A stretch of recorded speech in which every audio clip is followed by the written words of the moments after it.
Hello दोस्तों, welcome to my YouTube channel. आज मैं आप लोगों को एंशिएंट लव पोइट्री का पार्ट 35 एक्सप्लेन करने जा रहा हूँ। So let's begin. तो एपिसोड की स्टार्टिंग में हम लोग देखते हैं कि सेंगू वो एन को अपने साथ बात करने के लिए लेके चली जाती है और वो उससे फेंग येन और वूशी के कत्ल के बारे में पूछते हैं, जिस पे वो कहती है कि मुझे इस चीज़ के बारे में कुछ नहीं पता। और वो ये सब एल्ड्रंग दुआ फेंग पे इस सारी चीज़ का इल्ज़ाम डाल देती है कि इस सारी चीज़ में उनका हाथ था। और चूंकि अब वो मर चुकी है तो अब कोई भी इस चीज़ के बारे में नहीं जानता। और वो कहती है कि आप मेरी बात का विश्वास कीजिए, चाहे तो आप ये सब यहाँ के सभी मोर्टल से भी पूछ सकते हैं। जिस पे वो उसे कहती है कि मुझे किसी से कुछ पूछने की ज़रूरत नहीं है। और वो उसे सिर्फ ये कहती है कि आज से तुम्हारा मेरा मास्टर और सर्वेंट का रिलेशनशिप ख़त्म हो चुका है, और अगर आगे फ्यूचर में कभी गॉड रियल्म बनाया जाए तो तुम गॉड रियल्म में वापस नहीं आ सकती। और वो ये कह के वहाँ से चली जाती है और वो जाके लॉर्ड दोंगा से मिलती है, जिनके पास येंची होता है। और वो येंची की तरफ से उनसे माफ़ी मांगती है और उन्हें एक पिल देती है। कहती है कि इस पिल से आप ट्रिब्यूलेशन ऑफ गॉड को सरपास कर लोगे और यह आपकी कल्टीवेशन को भी बढ़ा देगा। और फिर वो उसे वहाँ से येंची को लेकर जाने लगते हैं, लेकिन तभी वहाँ पे जिंगजाओ होती है और वो उनसे मिलने की को कहती है। जिस पे सेंग्यू से कहती है कि तुम अभी इतनी बड़ी नहीं हो गई हो कि तुम मुझसे मिल सको, और तुम मेरे से मिलने के लिए क्वालिफाई भी नहीं हो। और तभी वहाँ पे वुहेन भी आती है, जिस पे वो वुहेन को एक थप्पड़ मारती है सेंग्यू। और वो उस चीज़ का तिएंची के का बदला लेके और वहाँ से चली जाती है, जिससे वो है वहाँ सभी के सामने बेइज्जत हो जाती है और वो बहुत गुस्से में होती है। और हम देखते हैं कि फिर येंची ये सारी बात जाके तिएंची को बताता है, जिस पे तिएंची भी खुश होता है। और फिर तभी वहाँ पे सेंग्यू आती है और वो उसे कहती है कि हमें जल्द से जल्द गॉड रेल्म को वापस से इस्टेब्लिश करना होगा। जिस पे वो उसे पहले मना करता है कि अभी तुम्हें इतनी जल्दी नहीं करना चाहिए, तुम अभी अभी तो अवेकन हुई हो। जिस पे वो उसे कुछ नहीं कहती। और फिर तभी हम दूसरी तरफ देखते हैं कि वहाँ पे हेवनली पैलेस में वो है ना अपने कमरे में बैठी होती है और बहुत गुस्से में होती है क्योंकि उसकी बेइज्जती हो गई। लेकिन तभी वहाँ पे मूव गैंग आता है, जिसे देख के वो अपने आप को शांत करती है और फिर एक फेक स्माइल के साथ उससे जाकर मिलती है। और तभी वो उससे कहता है मूवगैंग कि मुझे माफ़ कर दो, मैं अभी तक इन सारी जो भी फैंग क्लैन के जो लोगों की किलिंग हो रही है उन सभी के बारे में अभी तक मैं कुछ पता नहीं कर पाया। जिस पे वो उसे कहती है कि आप इस चीज़ पे इतना जोर मत दीजिए, मुझे पता है कि आप अपनी तरफ से बहुत ज़्यादा कोशिश कर रहे हैं इन सब चीज़ों को ठीक करने की। जिस पे फिर मूवगैंग उसे कहता है कि मैं अभी मास्टर बायजू से मिलने के लिए जा रहा हूँ। जिस पे वो वैन उन्हें कहती है ठीक है आप चले जाइए, और फिर वो वहाँ से चला जाता है। जिसके बाद वो वैन अपने उसी सर्वेंट को बुलाती है और उससे कहती है कि जल्द से जल्द और ज़्यादा लोगों को मारो, और मुझे और भी जितनी ज़्यादा हो सके उतनी ईविल एनर्जी को इकट्ठा करना होगा जल्द से जल्द। और हम तभी दूसरी तरफ देखते हैं कि सेंग्यो वहाँ पे येंची से पूछती है कि तुम्हारे अंकल तिएंची कहाँ पे गई है। जिस पे वो बताते हैं कि मुझे नहीं पता, वो अभी अभी गए हैं कहीं पे।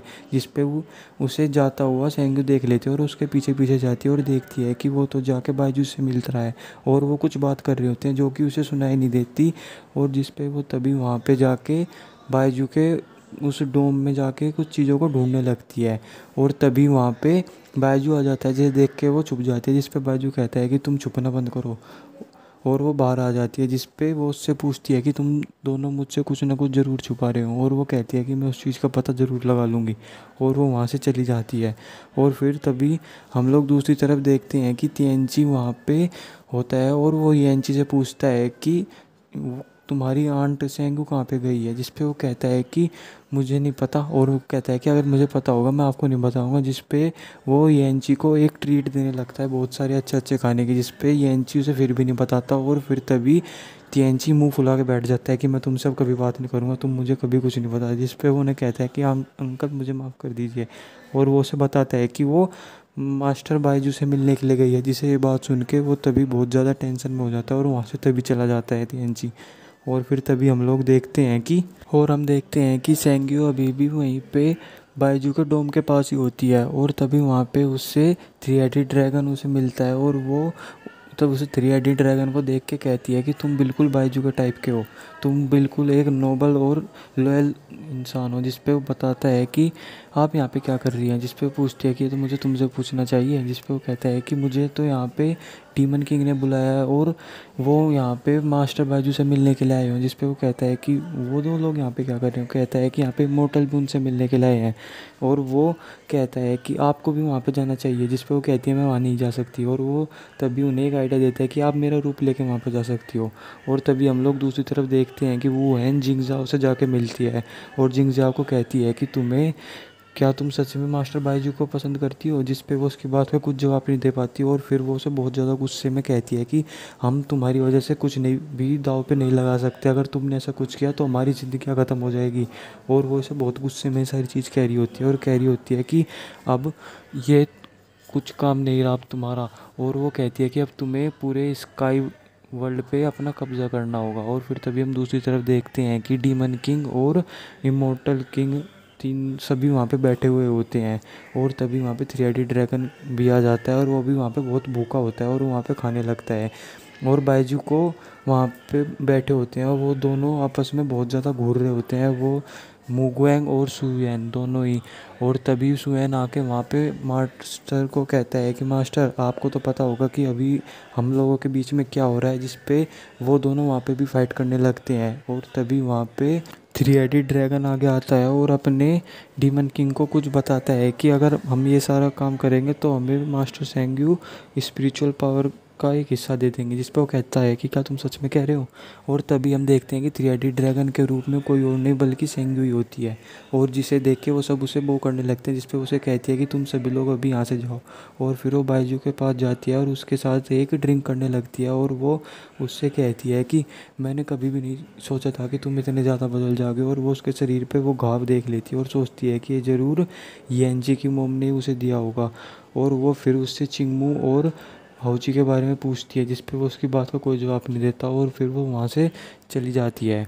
और फिर तभी हम लोग देखते हैं कि सेंग्यू से आके जिंगजाओ मिलती है और वो उनसे बहुत विन्नत करती है कि अगर आप स्काई पैलेस में नहीं जाएंगी तो मैं आपको चिंगमू और हाउची के बारे में सब कुछ बचाने के लिए तैयार हूँ। जिस पे वो उसकी बात नहीं मानती क्योंकि उसे कुछ उससे खतरा नहीं होता जिंगजाओ से। लेकिन हम तभी दूसरी तरफ देखते हैं कि बाइजू के पास 3 ड्रैगन आता है और उसे जाके बताता है कि जिंगजाओ को अभी अभी उसने देखा है और वो मास्टर सेंग्यू के साथ थी। जिस पे वो बहुत डर जाता है बाइजू और तुरंत ही वहाँ पे भाग के जाता है और वो देखता है कि वहाँ पे तो ना तो जिंगजाओ है और ना ही वहाँ पे सेंग्यू है।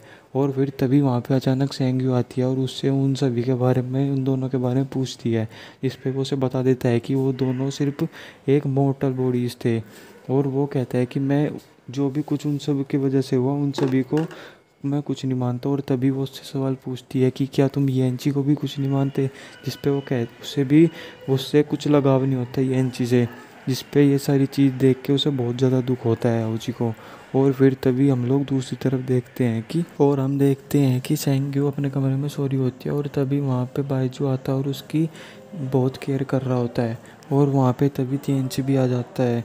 और लेकिन तभी जब वो दोनों वहाँ पे होते हैं तभी अचानक वहाँ पे यिन जे भी आ जाता है और उसे देख के बाइजू तुरंत अपने आप को फैंगरेन में चेंज कर लेता है और फैंगरेन से पूछता है कि तुम मेरे साथ खेलने क्यों नहीं चल रही। इस पर वो उसे कहती है कि अभी मैं तुम्हारे साथ खेलने नहीं जा सकती। और उसे कहता है कि तुम अभी जाओ यहाँ से, मैं थोड़ी देर बाद आ जाऊँगा। जिस पे उसे कहता है कि तो अगर तुम अभी मेरे साथ नहीं चल रहे तो तुम्हें फिर बाद में मेरे साथ चलना होगा, पूरे मोटल मार्केट में घूमेंगे हम। जिस पे वो कह देता है कि ठीक है। और फिर तभी हम देखते हैं कि कुछ देर बाद वहाँ से तभी एकदम सेंग्यू उठती है और वो वहाँ से चली जाती है तिएनची के पास। और वहाँ पे युएनची भी होता है और वो तभी तिएनची से पूछती है कि मुझे सच जानना है चिंगमो और हाउची के बारे में।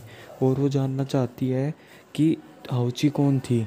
जिस पे वो उसे कुछ नहीं बताता और वो उस बात को टालने की कोशिश कर रहा होता है। जिस पे वो कहती है कि क्या हाउची मैं थी।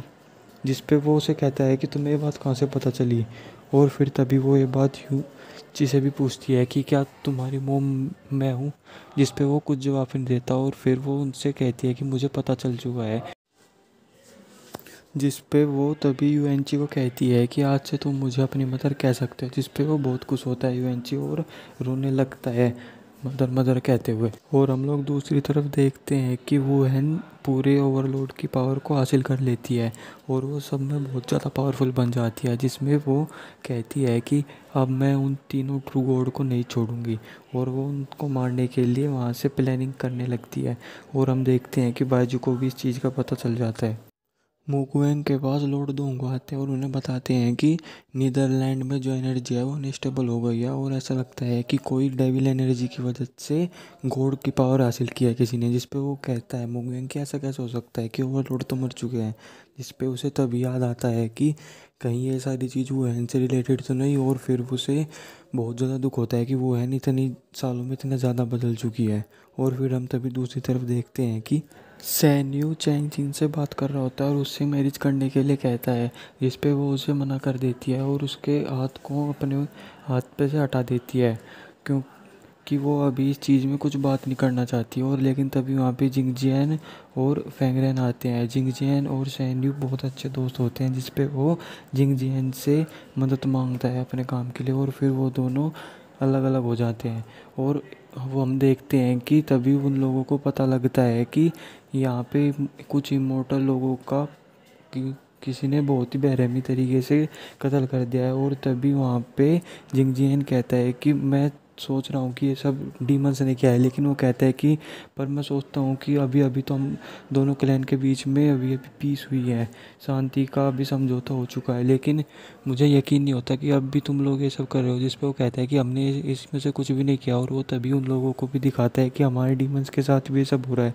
जिस पे जिंगजियान बहुत ही ज़्यादा परेशान हो जाता है और फिर वो ये सब अपने फादर को बताने के लिए चला जाता है। जिस पे वहाँ पे मुकुएंग को लगता था कि ये सारे काम डीमंस ने किया है, लेकिन उसे लगता है कि ये सारे काम कोई और ही होगा जिसके पास कुछ ज़्यादा डिमोनिक पावर्स है।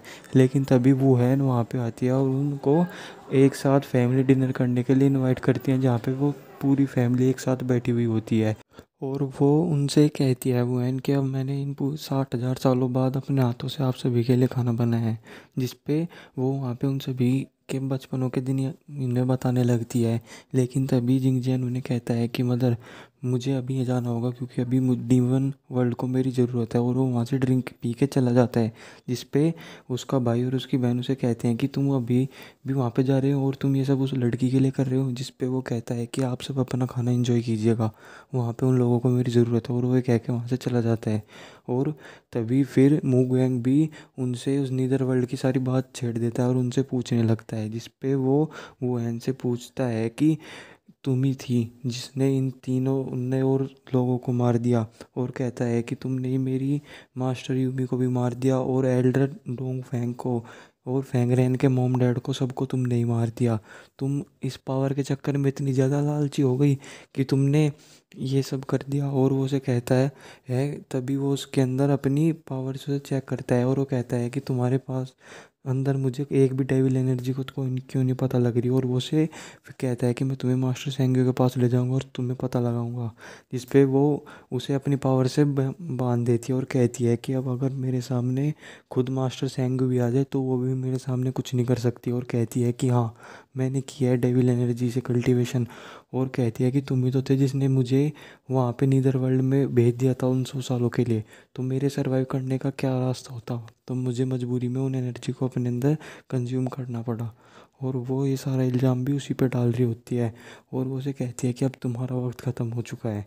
और वो उसे वहाँ पे बेहोश कर देती है। लेकिन जिंगजियान और जिंगजाओ सभी उसके सामने कह रहे होते हैं कि मदर इन्हें छोड़ दीजिए। और वो कहती है कि नहीं, तुम लोग मुझसे दूर चले जाओ।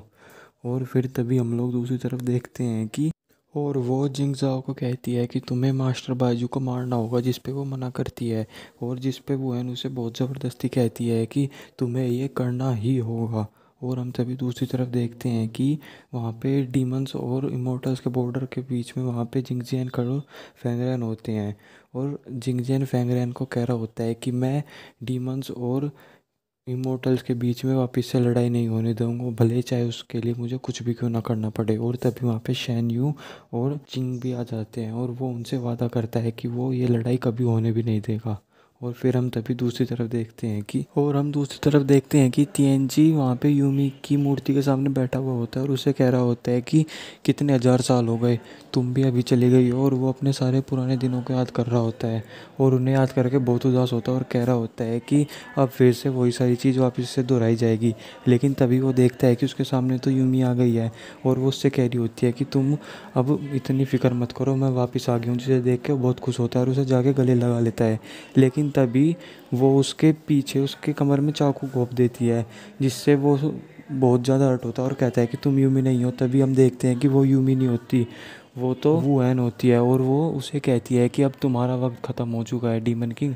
और वो उसे मार के वहाँ से चली जाती है। और हम देखते हैं कि इस चीज़ का पता सेंगी को भी लग जाता है कि वहाँ पे उनके साथ ज़रूर कुछ ना कुछ हुआ है। और फिर तभी हम लोग दूसरी तरफ देखते हैं बाइजू को, जो कि वहाँ पे बैठा हुआ कुछ किताब पढ़ रहा होता है और उसे भी पता लग जाता है कि तिएनजी के साथ ज़रूर कुछ ना कुछ हुआ है। लेकिन तभी वहाँ पे जिंगजाओ आती है, जिस पे वो उससे कहता है तुम यहाँ पे क्या कर रही हो। जिस पे वो उसे कुछ बात बताने लगती है और उन्हें कहती है कि मैं इतने सालों से आपके साथ हूँ और आपने कभी भी मुझे कोई भी काम नहीं करने दिया और आपने मुझे ये सब कुछ कहने लगती हैं। और उन्हें कहते हैं कि आपको एटलीस्ट आज मेरे लिए आप एक बार इस ड्रिंक को तो पी लीजिए। जिस पे वो उसकी बात मान के उसे पी लेता है। लेकिन तभी उसको बहुत ज़्यादा पेन होने लगता है उसमें, जिस पे तभी वहाँ पे वैन आती है और कहती है कि मास्टर बाइजू अब यहाँ पे भी आपका भी टाइम ख़त्म हो चुका है। और फिर तभी हमें दूसरी तरफ दिखाया जाता है कि वो वैन वहाँ पे सभी लोगों पे अपना कंट्रोल करने लगती है और जो लोग उसके खिलाफ जाते हैं वो उन्हें बिना सोचे समझे ही मार देती है। और फिर यहीं पे ही इसी के साथ वो अपनी उस सर्वेंट फेंग यू को उन सभी डीमंस और इमोर्टल से लड़ने के लिए भेज देती है कि तुम जाके उन सभी को रोको। और इसी के साथ हमारे एपिसोड की एंडिंग हो जाती है। Thank you guys.